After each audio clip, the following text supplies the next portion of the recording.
पुणी आज कमिगला सुना दर जदि आपण मैंने सुना और रूपा किणा प्लान करुवे तेज आपण खुशी खबर केते टंका ह्रास होला नुआ दर केते रही जहाँकि आम ओडिशा मूल्य उभय 22 कैरेट 24 कैरेट दाम आसतु भिडियो रे जानिबा ता पूर्व भिडियो गोटे लाइक करंतु सब्सक्राइब करन थिले एवं सब्सक्राइब करी पाखर थिबा घंटी चिन्ह को दबाई दियंतु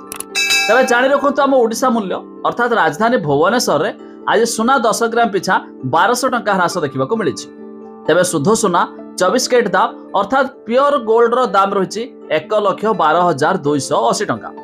ता छड़ा 22 कैरेट दाम 10 ग्राम पिछा जोड़ा कि 916 कैरेट रो दाम रही 94,650 टंका ता छड़ा MCX अर्थात मुंबई रो मल्टी कमोडिटी एक्सचेंज रे आज भी मध्य सुना दाम रे 1400 टंका ह्रास देखा मिली तबे शुद्ध सुना 24 कैरेट दाम रे 10 ग्राम पिछा 1,11,680 टंका रही बेले 22 कैरेट दाम रे 10 ग्राम पिछा 94,350 टंका देखा मिली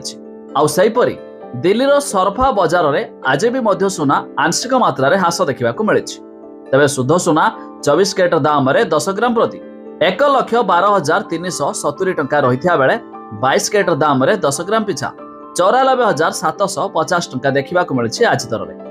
ता छड़ा रूपा 1 किलोग्राम पिछा 1,20,000 टंका पहुंची जाए तेबे जदि आपण माने उभय सुना और रूपा किनिया प्लान करुवे एही दर दे किनि पारिबे ता छड़ा आपण माने केउ जिल्लारू वीडियो देखुचंती ता निहाती कमेंट करी जणाइबे।